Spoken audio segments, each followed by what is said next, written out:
अस्सलाम वालेकुम viewers and listeners. काफ़ी अर्से के बाद आप सबको शहरियार और मेरी तरफ से क्रिकेट शो की अनदर एपिसोड में बहुत बहुत खुश आमदीद एंड वेलकम।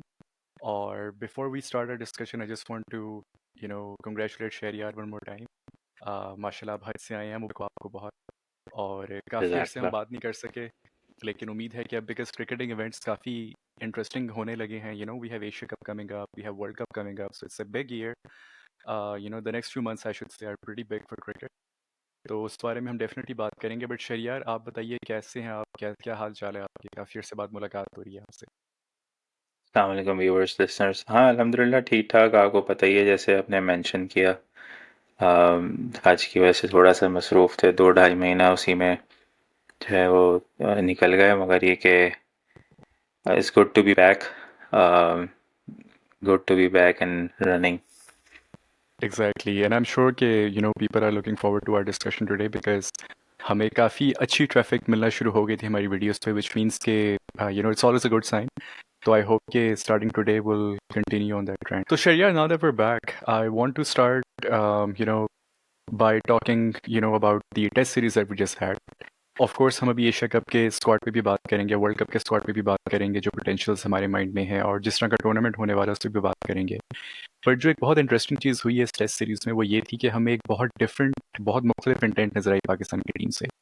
बहुत अरसे से हम लोग बेसबॉल की बात करते आ रहे हैं, दुनिया भर में लोग बात कर रहे हैं कि इंग्लैंड ने जो एक मूड शिफ्ट किया है, अपना एक इंटेंट शिफ्ट की है ब्रेंडन मैकलम के आने के बाद, उससे टेस्ट सीरीज, टेस्ट मैचेस सिर्फ इंटरेस्टिंग ही नहीं हुए, लेकिन एक एक आपको sort of aggressive attacking approach नज़र आती है उसमें, क्योंकि ऐसा लगता है कि टीम्स जो हैं वो जीतने के लिए खेल रही हैं, खासकर इंग्लैंड की टीम। हमने देखा कि ऑस्ट्रेलिया इंग्लैंड की जो एशेज अभी हुई है उसमें, ऑल्दो ऑस्ट्रेलिया ने एक बहुत रिलेटिवली बोल्ड ट्रेडिशनल क्रिकेट खेली, लेकिन England were aggressive from the get go. और ऑफ कोर्स उसमें ऐसा नहीं है कि सारा टाइम ही आप एग्रेसिव खेल रहे हैं, बीच में फेजेस आते हैं जिसमें आपको स्टेप बैक करना पड़ता है, दिस एंड दैट। और इंटरेस्टिंगली हमने मोर और लेस वही चीज़ देखी पाकिस्तान की श्रीलंका की सीरीज में भी, जिसमें सर्फ शकील, जिस मैच में 200 उन्होंने किया, बहुत बड़ी इनिंग्स खेली, उसमें भी वी कुड सी कि देयर वर फेजेस जहाँ पे वो अटैक कर रहे थे, लेकिन कुछ फेजेस थे जहाँ पे वो बैक स्टेप पे जा रहे थे।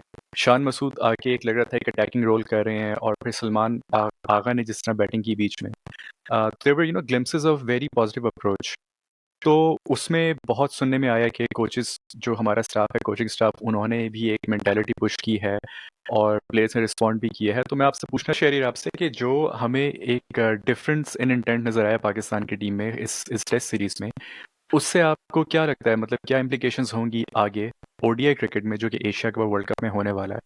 तो कुछ क्या पॉजिटिव्स आपके दिमाग में है कि जो इससे इस इंटेंट से हम आगे? मेरे ख्याल से जो पहली चीज़ जो इस टेस्ट सीरीज से हमने जो मैंने जो एटलीस्ट नोट किए ना, वो ये कि जैसे हम लोग बहुत सारे लोग बात करते हैं ना कि हमें फॉरेन कोचेस की ज़रूरत क्यों पड़ती है, हमारे पास इतने लेजेंड्स हैं और we have so many greats in the game, और हम लोकल कोचेस पे क्यों नहीं रिलाई करते, हम फॉरेन कोचेस पे क्यों आते हैं।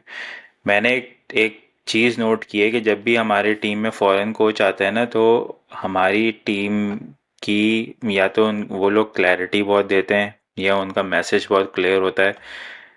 ये चीज़ हमें लोकल कोचिंग में मिसिंग नज़र आती है। अगर आप यही यही टीम अभी आप 6 महीने 8 महीने पहले चले जाएं, होम सीरीज़ पे खेल रही थी और लग रहा था कि उनको कुछ समझ में नहीं आ रहा वो क्या कर रहे हैं। राइट। वेरएज यहाँ पे यही साउथ शकील जो है वो होम सीरीज़ में इंग्लैंड के अगेंस्ट, न्यूजीलैंड के अगेंस्ट ना ना लंबी इनिंग्स खेल पा रहा था, ना मैच को बिल्कुल कमांडिंग पोजीशन पे लेकर आ रहा था, कुछ भी नहीं कर पा रहा था, वेरएज यहाँ पे I guess because of the management change या जो भी, अब बाबर की बहुत क्लियर इंस्ट्रक्शन थी, आई कैंट से, मगर अगर आप उसकी इनिंग्स देखें तो उसने ज़बरदस्ती के छक्के नहीं लगाए। मीनिंग जहाँ पे उसको अटैक करना था उसने वहाँ पे अटैक किया, जहाँ पे उसको डिफेंसिव खेलना था वहाँ पे उसने डिफेंसिव खेला और बहुत क्लैरिटी के साथ खेला। ये नहीं कि अगर एक जैसे उनका वो जो लेफ़्ट आर्म स्पिनर है, जो लेफ़्ट आर्म उनका स्पिनर है वो काफ़ी तंग करता है हमारे बैट्समैन को, तो उसने उसको भी चार्ज किया है और उसने उसके साथ जो बॉलिंग करा रहे थे उनको भी पेला है, बिल्कुल। राइट। हमारे वालों में जो पुरानी अप्रोच में ये होता था कि भाई कि जो अच्छी बॉल करा रहा होता है हम उसको बहुत ज़्यादा डिफेंसिव या बहुत ज़्यादा उसको इज्जत देने लग जाते हैं, जिसकी वजह से हम उसको विकेटें फेंक के चले जाते हैं। बिल्कुल। ये चीज़ मैंने नोट की इस अभी इस सीरीज़ में कि बी एट साउथ शकील, अब्दुल्ला शफीक या सलमान अली आगा, इन क्योंकि इन तीनों ने बड़ी बड़ी इनिंग्स खेली हैं, तो उनकी इनिंग्स में ये चीज़ एक जो थी ना वो बहुत प्रोमिनेंट थी कि उन्होंने जो है वो एक पॉजिटिव अप्रोच के साथ इस तरह से खेला कि उन्होंने अटैक किया है। उन्होंने बहुत ज़्यादा बॉलर्स को अपने ऊपर हावी होने नहीं दिया। तो ये चीज़ एक इट्स अ गुड साइन कि हम जिस कंडीशंस में जाके एशिया कप खेलेंगे, अभी अफगानिस्तान की सीरीज़ होने वाली है, वर्ल्ड कप होने वाला है। आई डोंट थिंक कि वर्ल्ड कप में इस तरह की स्पिनिंग ट्रैक्स मिलेंगे, मगर एशिया कप में और अफगानिस्तान सीरीज़ में it's a good sign to see के हम लोग अब स्पिनर्स पे चार्ज करते हैं, हम स्पिनर को खेलने से डर नहीं रहे, या हमें ये नहीं है कि बस इनके ओवर निकालो और हम हम दूसरों को देख लेंगे। तो ये वाली जो अप्रोच है ये काफ़ी पॉजिटिव है, and I think it came from the management. I don't know कि किसका स्टेटमेंट था, बट उनके कैंप में जब इनका टूर स्टार्ट होने वाला था उससे पहले जो इनका कैंप लगा था उसमें इन्होंने पेनल्टी रखी हुई थी कि जो भी डॉट बॉल खेलेगा उसको एक या पुशअप्स लगाने पड़ेंगे या उसको मैंने भी कुछ देखा। करना इस तरह का कुछ था। बिल्कुल। तो उन्होंने बेसिकली वो जो एक ऐसी वो जो चीज़ थी ना वो कैन सुनने में इतनी कोई बड़ी चीज़ नहीं है, मगर वो आपको पुश करती है कि आप अपने लिमिट्स को टेस्ट करें, आप अपने कंफर्ट जोन से बाहर आएँ। कि अगर आपको पता है कि यार कि एक बंदा यानी कि दोनों तरफ से स्पिन लगने वाली है और वो रफ को यूज़ करना है, तो हमने क्या वहाँ पे खड़े रह के सिर्फ छक्के लगाने हैं या हमने रन भी बनाने हैं। तो इस तरह की चीज़ जो है ना वो ऑब्वियसली जब आप अपने आप को चैलेंज करते हैं, अपने आप को आप पुश करते हैं, तो उससे रिजल्ट्स आते हैं, एंड आई थिंक ये जो करंट लॉट है moving into the wide ball, I think it will pay of. बिल्कुल। और शेरियर, हम लोग अक्सर बात करते हैं पॉजिटिव अप्रोच की, लेकिन शायद बहुत से लोगों को ये समझ में नहीं आता कि पॉजिटिव अप्रोच असल में है क्या। राइट। पॉजिटिव अप्रोच का ये मतलब नहीं होता कि बस आप जाकर आंखें बंद करके बैट घुमाएं। इसका मतलब बेसिकली ये होता है, जो मुझे समझ में आता है वो ये कि यार आप अपनी गेम खेलें, जो आपकी नेचुरल गेम है आप उसको खेलें, और बिला वजह डर के एक बॉक्स में ना चले जाएं। अगर आपको, जैसे आपने कहा कि हमारे बैटर्स इस दफ़ा बॉलर्स को भी अटैक कर रहे थे, तो अगर कोई बॉलर्स ऐसे हैं जो आप पे हावी होने लग रहे हैं, तो आप उनको just respond back to them. And that's the battle in the test match, right? कि आपने, it's basically all mental game. आपने अगले को अपने ऊपर हावी नहीं होने देना।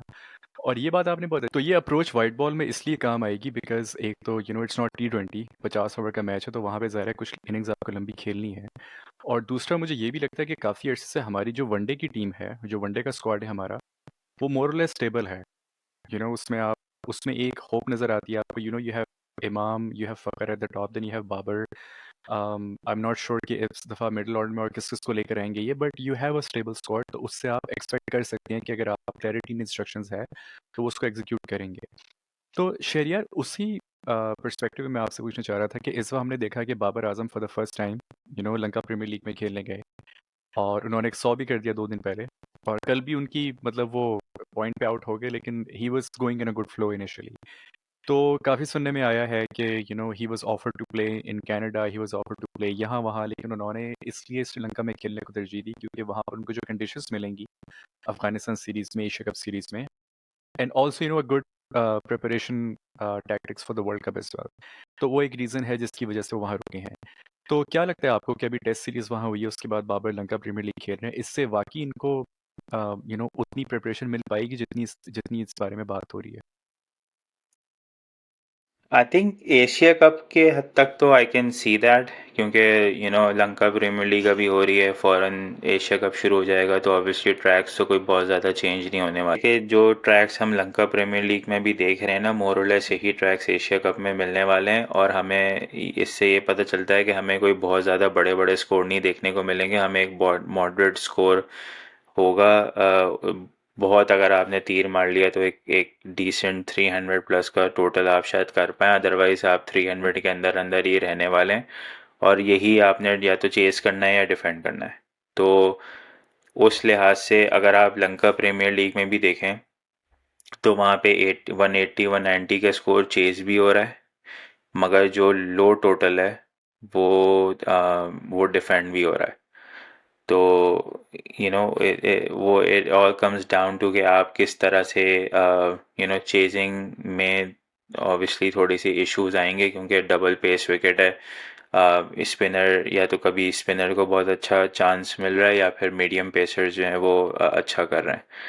तो एशिया कप के हद तक तो आई कैन सी कि वो प्रिपरेशंस काम आएंगी, बट क्योंकि प्राइमरीली वर्ल्ड कप इंडिया में होने हैं, एंड इंडिया में आपको बहुत डिफरेंट ट्रैक्स मिलेंगे।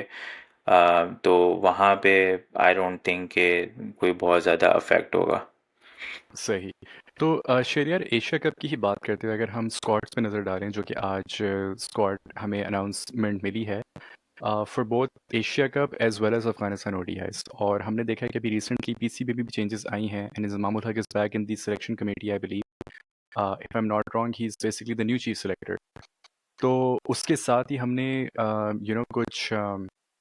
कुछ चेंजेस देखी हैं स्क्वाड में।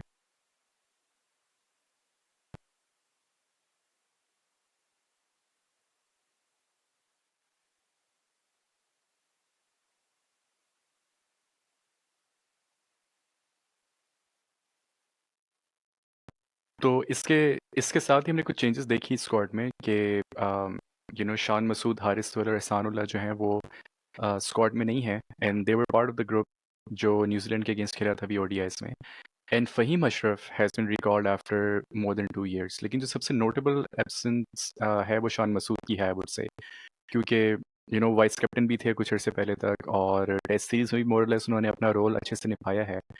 तो अगर हम इस स्क्वाड पे नज़र डालें शेरियार, तो आपकी नज़र में कुछ सरप्राइजेस आपको नज़र आए हैं, या फिर इज इट मोर और less what you might have expected कि हाँ यार, इस इन कंडीशंस को लेकर, प्रिपरेशन को लेकर एशिया कप के लिए अफगानिस्तान और इसमें ये squad more less make sense करता है? नहीं, प्रीटी मच ऑन स्क्वाड तो यही एक्सपेक्टेड था। ऑब्वियसली साउथ शकील का एक प्रेजेंट सरप्राइजिंग इंक्लूजन है। तैयब ताहिर का भी आई वॉज नॉट एक्सपेक्टिंग कि वो चांस देंगे उसको। Obviously the biggest surprise was Faheem Ashraf. Faheem Ashraf का इंक्लूजन जो है वो सरप्राइजिंग था सबके लिए, बट ओवरऑल अगर आप देखें तो स्क्वाड तो चलें, जो अनाउंस हुआ है वो तो हुआ है 17-18 का जो भी है, मगर एक है आपका जो कोर है वो इंटैक्ट है, वो एक्सपेक्टेड था। इवन अगर आप 15 भी देखें तो वो भी एक्सपेक्टेड थी। ठीक है, ये तो जो एक्स्ट्रा 3-4 लोग सेलेक्ट हुए हैं, उसने थोड़ा सा ये कि it has raised some eyebrows, मगर वैसे देखा जाए तो स्क्वाड बहुत स्टेबल था। कि शान मसूद की एक्सक्लूजन मेरे लिए इतनी सरप्राइजिंग नहीं है जितनी उसकी इंक्लूजन सरप्राइजिंग थी। तो राइट। उसको ज़बरदस्ती का वाइस कैप्टन भी बना दिया था। तो एक्सक्लूजन इट्स नॉट सरप्राइजिंग, क्योंकि उसका बनता ही नहीं था टीम में उस वक्त आना, सही। बट उसको ज़बरदस्ती लाया गया। और फिर उसने उसको जो भी चांस मिले उसने कोई बहुत ज़्यादा कैपिटलाइज भी नहीं किया उसको इन अ वनडे फॉर्मेट। हम्म। तो यू नो अगर उसको बाहर बिठाया है, या उसको उसकी जगह साउथ शकील या ताहिर तैयब ताहिर को वो इसलिए लेकर आए कि उसने श्रीलंकन कंडीशन में ज़्यादा अच्छा परफॉर्म किया है। तो राइट। एक मेक सेंस, क्योंकि वो दोनों मिडिल ऑर्डर के प्लेयर हैं। आप ज़बरदस्ती किसी को ओपनिंग से मिडिल ऑर्डर में फिट करना चाह रहे हैं, तो इट मेड्स मोर सेंस। बिल्कुल, और तैयब ताहिर का भी इमर्जिंग कप भी बहुत अच्छा गया, वो भी श्रीलंका में खेला उन्होंने, so he played good in those conditions. या बट द प्रॉब्लम इज़ कि आप अगर आप स्क्वाड को देखें और आप अपनी प्लेइंग 11 को देखें, तो हाँ, neither Saud Shakeel nor Tayyab Tahir would make it in the team. That's ठीक है कि आप शायद अफगानिस्तान सीरीज़ में शायद चांस दे दें, बट अगर आप चांस देते हैं और उन्होंने अगर उनको उस चांस को कैपिटलाइज कर लिया, फिर आपके लिए परेशानी हो जाएगी कि आप बाहर किसको बिठाएं, क्योंकि आपको भी या तो इफ्तिखार को बाहर बिठाना पड़ेगा, या आपने किसी स्पिनर को बाहर बिठाना पड़ेगा, यू नो या आपने एक पेसर कम करना पड़ेगा। तो वो सारी चीज़ें वो अननेसेसरी हेडेक है। अगर आप इन दोनों में से किसी को भी ऐड करते हैं तो आपको या तो सलमान अली आगा या इफ्तिखार में से किसी को बाहर बिठाना पड़ेगा, आपको स्पिनर कम करना पड़ेगा, या आपको पेसर कम करना पड़ेगा।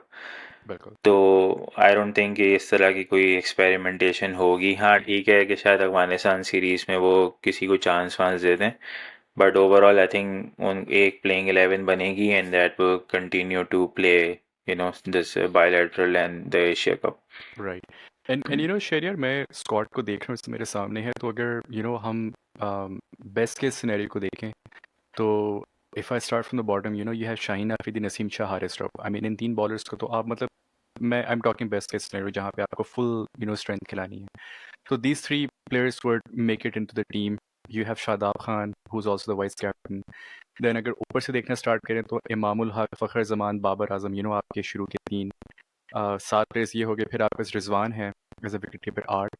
और उसके बाद you have to choose between Iftikhar, Agha, Saud, Tayyab. So इन आठ के अलावा अगर बाकी तीन को आप देखें टीम में, तो who would you go with? मतलब आगा सलमान की बहुत ज़बरदस्त परफॉर्मेंसेज रही हैं रिसेंटली, तो और उनकी फ़ैन फॉलोइंग भी काफ़ी है, and rightly so, because I mean I am not saying कि फ़ैन फॉलोइंग की वजह से किसी टीम में आना चाहिए, but he is been performing quite well. Iftikhar Ahmed का एक एक्स फैक्टर है जो हमें नज़र आता है, बिग गेम्स में वो परफॉर्म करते हैं। सो जिन आठ का मैंने नाम लिया, उसके अलावा के जो तीन स्पॉट्स बचते हैं, उनमें आप किन किन को देखते हैं potentially? I see Iftikhar, Salman and Nawaz.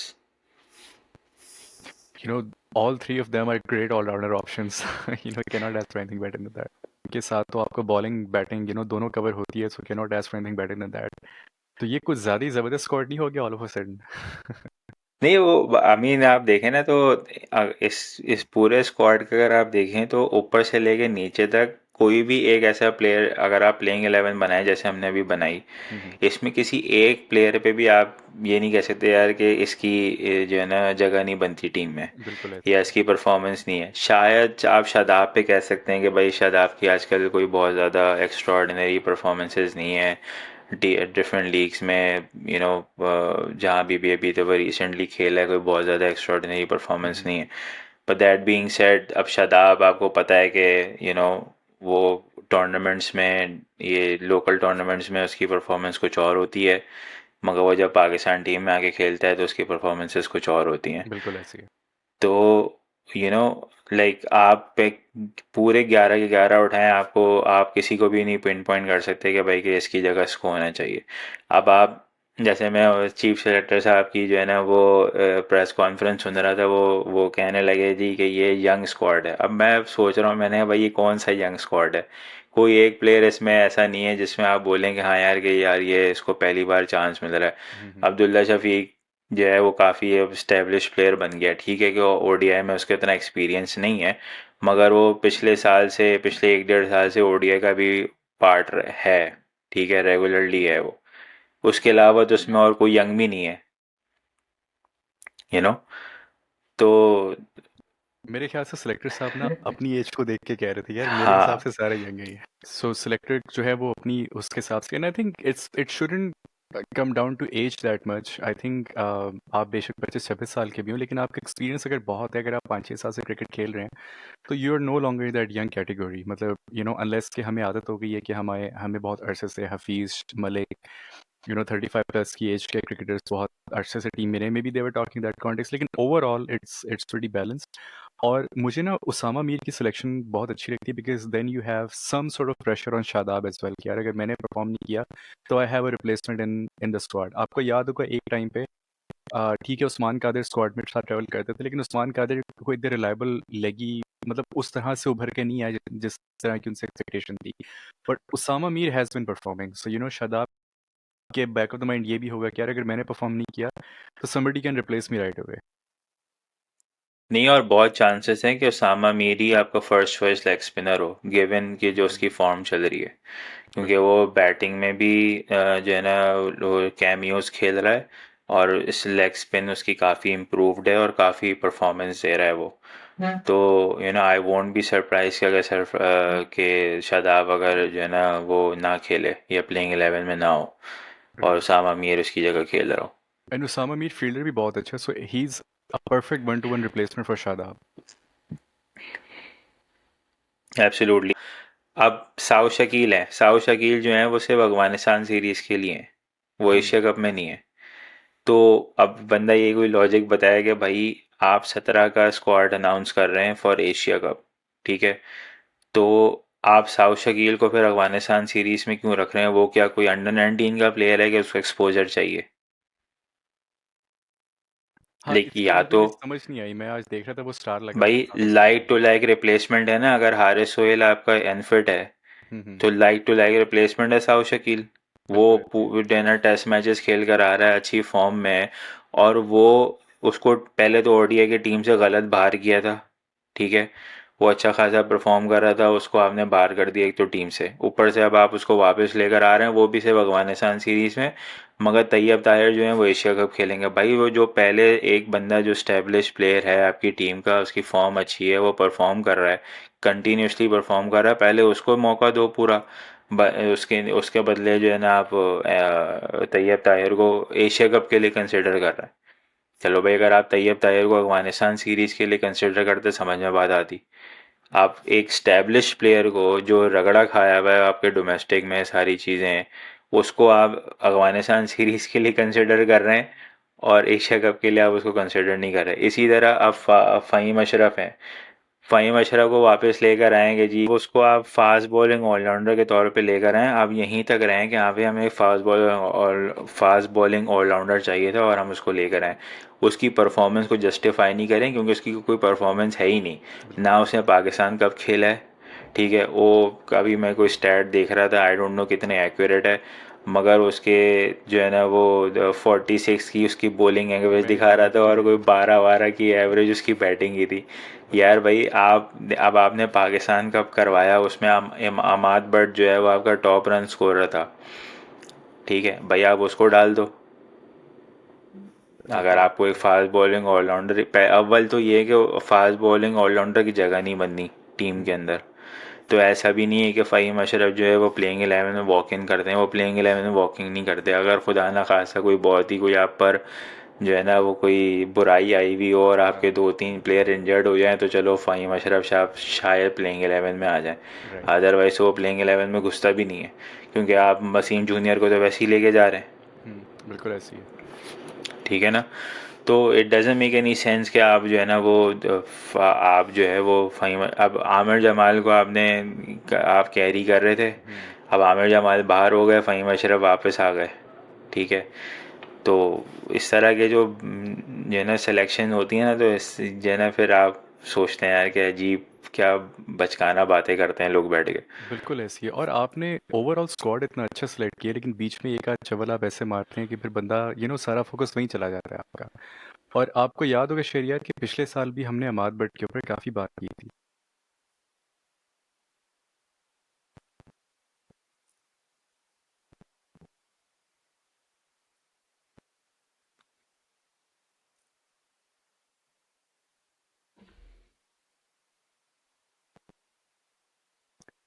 और आपको याद होगा शेरियार कि पिछले साल भी हमने अमाद बट पे काफ़ी बात की थी जब पीएसएल पे हम बात कर रहे थे। तो जब अभी ड्राफ्ट वगैरह नहीं हुआ था तो हम लोगों ने स्टैट्स, आपने खासकर स्टैट्स निकाल के भी काफ़ी बताया था कि how well Amad Butt has been performing. और आमिर जमाल की हमने देखी है कि वो बंदा जान लगा के खेलता है।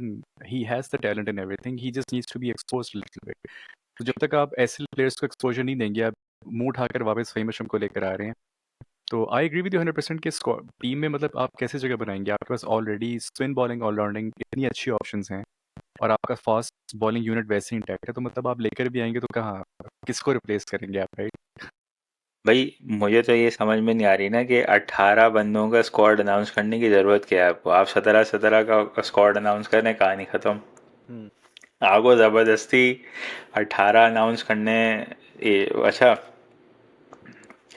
अफगानिस्तान की सीरीज़ में साउथ शकील हैं सिर्फ, मगर फ़हीम अशरफ जो हैं वो अफगानिस्तान सीरीज़ में भी हैं और एशिया कप में भी हैं। जैसे वो पता नहीं हम ऑस्ट्रेलिया खेलने जा रहे हैं, हमें 5 5 6 6 पेसर की ज़रूरत है ठीक है ना। तो अब वही वाली बात है कि भैया आपको ज़रूरत ही नहीं है फास्ट बॉलिंग ऑलराउंडर की, आप ऑलरेडी 4 कैरी कर रहे हैं, ठीक है। आप एक एक्स्ट्रा बॉलर अगर आपको रखना तो आप किसी भी एक एक्स्ट्रा बॉलर को रख सकते थे। बिल्कुल। बट ये कि I don't know, I mean इस तरह की जो है ना वो, जैसे आपने कहा ना, इस तरह की चवलें हमारे यहाँ हर चीफ सेलेक्टर कोई भी हो वो इसी तरह की मारते रहते मतलब वही ना कि हम पाकिस्तानियों के लिए कोई भी चीज़ कंसिस्टेंटली अच्छी नहीं हो सकती। एक चीज़ अच्छी चल रही होती है, लेकिन बीच में कोई ना कोई ऐसा कारनामा होता है कि वहीं फोकस चला जाता है सारा। And when I was looking at the squad today, ठीक है, मुझे पर्सनली शान मसूद का थोड़ा सरप्राइजिंग से लगा था, बिकॉज मुझे लगा कि जो टेस्ट सीरीज में उन्होंने जिस इंटेंट से बैटिंग की थी, मैंने कहा शायद वो कैरी कर सके वनडे में।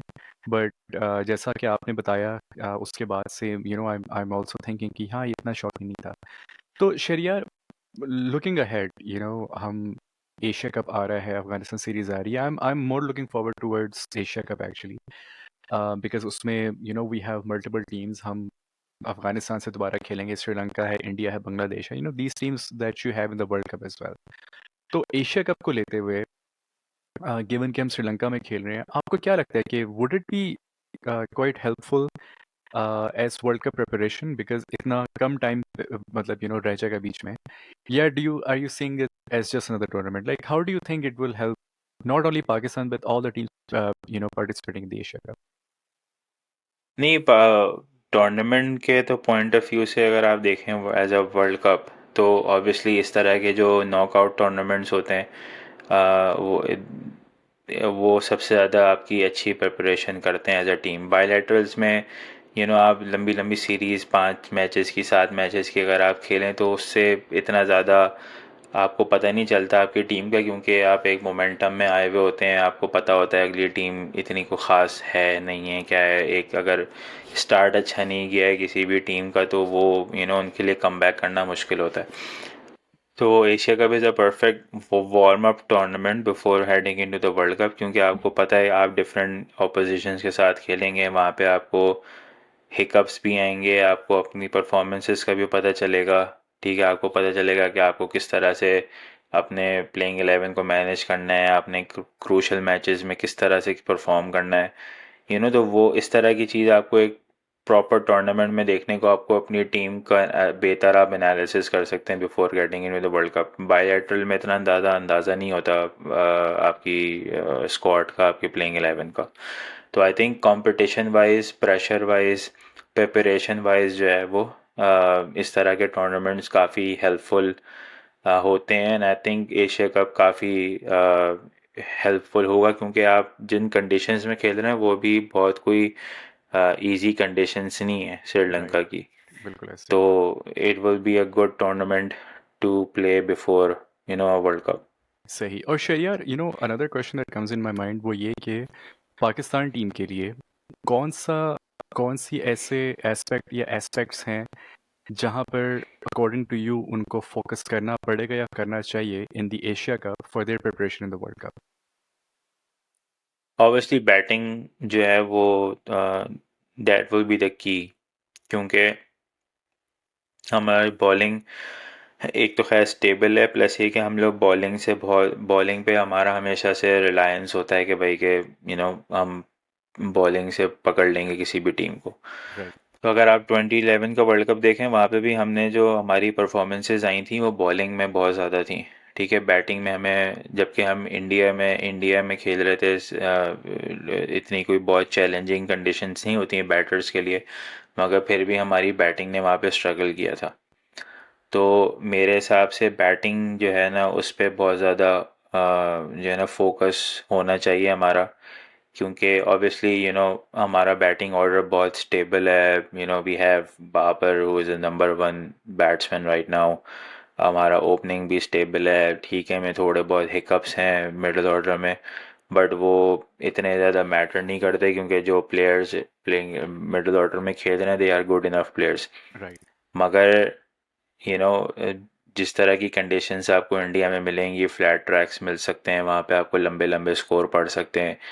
आप चेस कैसे करोगे अगर आपकी पहली बैटिंग आती है? आपने कितना स्कोर देना है अपने बॉलर्स को डिफेंड करने के लिए? तो बैटिंग पे ज़्यादा फोकस होना चाहिए। और उस लिहाज से देखा जाए तो एशिया कप का श्रीलंका में होना is not a good place to, जहाँ पर आप श्रीलंका ऐसी जगह नहीं है जहाँ पर आप अपनी बैटिंग को असेस कर सकें, क्योंकि वो तो ऑलरेडी चैलेंजिंग है राइट। बैटर्स के लिए। तो मगर मेरे हिसाब से हमारा जो फोकस होना चाहिए वो बॉलिंग से ज़्यादा बैटिंग पे होना चाहिए। सही। तो ये चीज़ हम कंसिस्टेंटली एक चीज़ हम मोर और लेस 2021 से देख रहे हैं वो ये है कि हमारी बॉलिंग अक्सर टीमों को अक्सर मैचेस में शुरू में पकड़ लेती है। We grip them pretty strongly. लेकिन फिर हम सॉर्ट ऑफ पता नहीं क्या हम लीनियंट हो जाते हैं, हम थोड़े से रिलैक्स हो जाते हैं, and then the other team sort of takes advantage of that in the middle overs. और एंड में हमारे ऊपर इतना प्रेशर आ जाता है कि हम उस अर्ली परफेक्ट स्टार्ट को कैपिटलाइज नहीं कर पाते। 2021 सेमीफाइनल वर्ल्ड कप T20 का जो था उसमें ऑस्ट्रेलिया के साथ हमारे साथ ये हुआ कि हमने बहुत अच्छा कंट्रोल किया, लेकिन बीच में गेम हमारे हाथ से चली गई। उसके बाद इंग्लैंड के साथ भी ऐसा हुआ, इंडिया के साथ वर्ल्ड कप का मैच परफेक्ट एग्जांपल है जो पिछले साल हुआ था। और अभी हमने आई थिंक श्रीलंका की टेस्ट सीरीज में भी कुछ ऐसा देखा था कि शुरू में हमने आउट किया, लेकिन बीच में हमने ना एक आध पार्टनरशिप लगाने दी अगली टीम को। तो do you see that as a concern कि उस पे हमें हमारी टीम को देखना चाहिए, या do you think that's more less part of the game कि यार चलो कोई बात नहीं, 10 में से 2-3 गेम्स में ऐसा चली जाता है? नहीं, वो एक एरिया ऑफ कंसर्न है कि हम लोग हमारी जब भी ग्रिप बहुत मजबूत होती है किसी भी स्टेज पे, उसके बाद से एकदम से जो है ना वो ऐसा लगता है कि हम जो है ना हमारे हाथ से चीज़ें निकल गई हैं। कि बैटिंग अगर आप हमारी इन सारे मैचेस में बैटिंग देखें तो हमें हमेशा रहा कि यार कि हमारे 15-20 रन शॉर्ट थे। हम्म। ठीक है, आप सेमीफाइनल ले लें, आप फाइनल के मैचेस ले लें, सारे मैचेस ले लें, और उसमें बहुत बड़ी वजह ये थी कि हमारे बैक टू बैक विकेट्स गिरी हैं। ठीक है, अगर एक आपको पार्टनरशिप मिली, मगर आप वो पार्टनरशिप 40-50-60 रन की पार्टनरशिप हुई, फिर एक विकेट गिरी, उसके साथ 2 विकेटें और गिर गई या 3 विकेटें और गई, एकदम से आपकी टीम बैकफुट पर आ गई। तो वो जो एक डेंट पड़ता है ना 15-20-25 रन का, वो आपके लिए जो है ना वो उस वहाँ पे फिर आपको जो है ना मसला आता है, क्योंकि फिर जब आप डिफेंड करने आते हैं उस टोटल को, तो ऑब्वियसली वो जो कुशन है 15-20 रन का, वो फिर आपके बॉलर्स लैग करते हैं, अनलेस कि कोई बहुत ही एक्स्ट्रा ऑर्डिनरी स्पेल हो जाए, तो फिर आप शायद फिर भी गेम में वापस आ सकते हैं। मगर इस तरह के टूर्नामेंट्स में क्वालिटी टीम्स के अगेंस्ट जो है ना वो आपको इस तरह के चांसेस ज़्यादा मिलते नहीं हैं। अगर आप 15-20-25 रन शॉर्ट हैं, तो आप जितना मर्जी बॉलिंग में जोर लगा लें, अगली टीम आपको यू नो आपको पकड़ लेती है। क्योंकि ज़ाहिर है अगली टीम पे फिर उस स्कोर के हिसाब से ही खेल रही है, और आप बिल्कुल ठीक कह रहे हैं कि जो गेम्स हमने हारे हैं वो वाकई में 10-15 रन, मतलब इंडिया वाला मैच ले लें, ऑस्ट्रेलिया वाला मैच ले लें, इवन एशिया कप वाला भी ले लें, तो उसमें अगर हमारे 10-15 रन भी और होते हैं ना, तो मैच हमारा निकल गया था। तो बहुत फाइन मार्जिन है, तो आप सही कह रहे हैं कि उसमें वो है।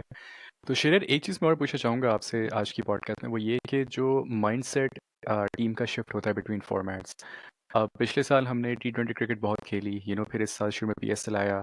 उसके बाद अभी 100 चल रहा है, लंका प्रीमियर लीग चल रही है, और साथ ग्लोबल T20 कनाडा चल रहा है। अभी हमारे काफ़ी प्लेयर्स काफ़ी जगहों पे जाके खेल रहे हैं, and then all of a sudden बीच में अब हमारे पास एशिया कप आ रहा है, अफगानिस्तान की सीरीज आ रही है, फिर वर्ल्ड कप आ रहा है। सो मतलब मेजर टूर्नामेंट्स आप कह रहे हो वो सारे 50 ओवर्स के हैं। तो क्या लगता है आपको कि जो माइंडसेट हमें शिफ्ट करना पड़ता है आजकल की क्रिकेट में, बहुत क्विकली चेंज करना पड़ता है between formats, is that is that a difficult thing to do, और do you think it doesn't really matter कि यार चलो कोई नहीं, 50 मतलब ये प्लेयर्स की ट्रेनिंग ही ऐसे है कि ये आराम से शिफ्ट कर जाएंगे? In other words what I am trying to ask, do you see any concern in going out and playing one day cricket after a while when you have been playing shorter format for so long? देखें, T20 और 50 overs में तो बहुत ज़्यादा फ़र्क नहीं है, क्योंकि अगर आप कंपैरिजन करें, ठीक है कि आपको 30 ओवर ज़्यादा लगते हैं 50 ओवर्स में, मगर 50 ओवर भी जो है ना वो पावर प्ले पे चल रही है। तो power play 1, power play 2, phases हैं।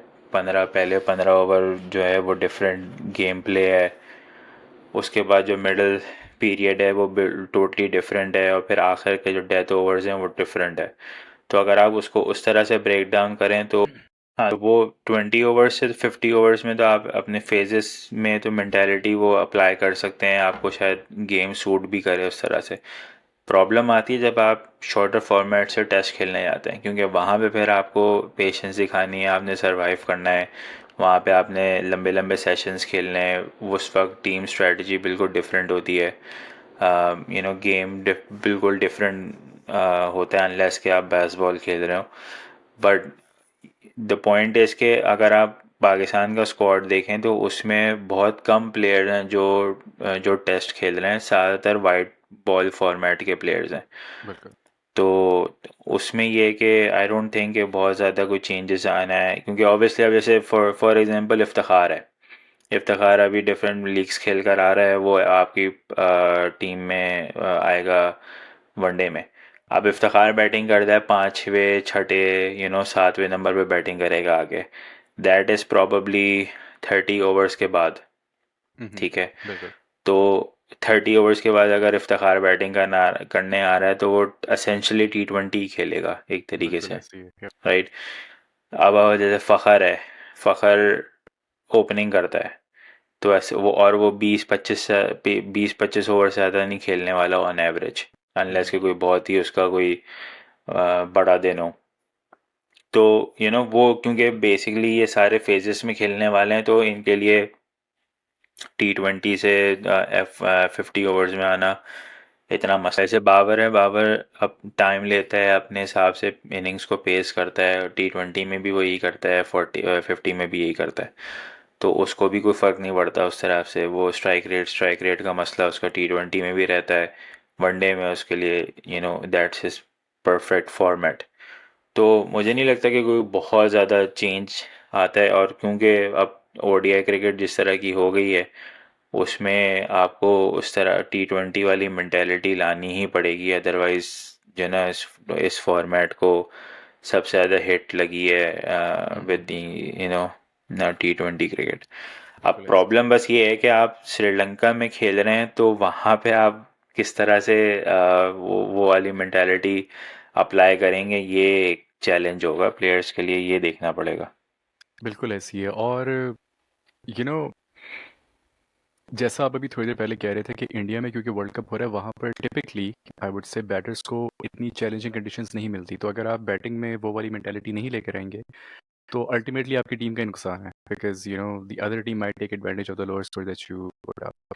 सो दैट्स अ गुड पॉइंट। मैंने ऐसे जैसे आपने फेजेस के बारे में बात की थी, दैट मेक्स परफेक्ट सेंस। और उस पर्सपेक्टिव में अगर आप सोचें तो वाकई it won't make a big difference shifting the mindset. So I think with that, thank you Sheriyar again. आपने दोबारा इनिशिएट की हमारे साथ ये पॉडकास्ट। लिटरली दिमाग से निकल ही रहा था कुछ अरसे से। तो मैं हमारे ऑडियंस और लिसनर्स एंड व्यूअर्स को भी यही कहना चाहूँगा कि इंशाल्लाह will be more regular now. हम कोशिश करेंगे कि आपके सामने ज़्यादा से ज़्यादा हम रेगुलरली पेश हों, specifically because we have these 3 tournaments coming up for Pakistan. तो इस बारे में बात करते रहेंगे शेर यार। Thanks again for setting this up today. तो और इंशाल्लाह आपसे फिर कुछ दिनों में दोबारा बात होती है। ज़रूर। चलिए, okay guys, that's all from us today. Hope you guys have a good day और night wherever you are, and will see you in a few days. अल्लाह हाफिज़।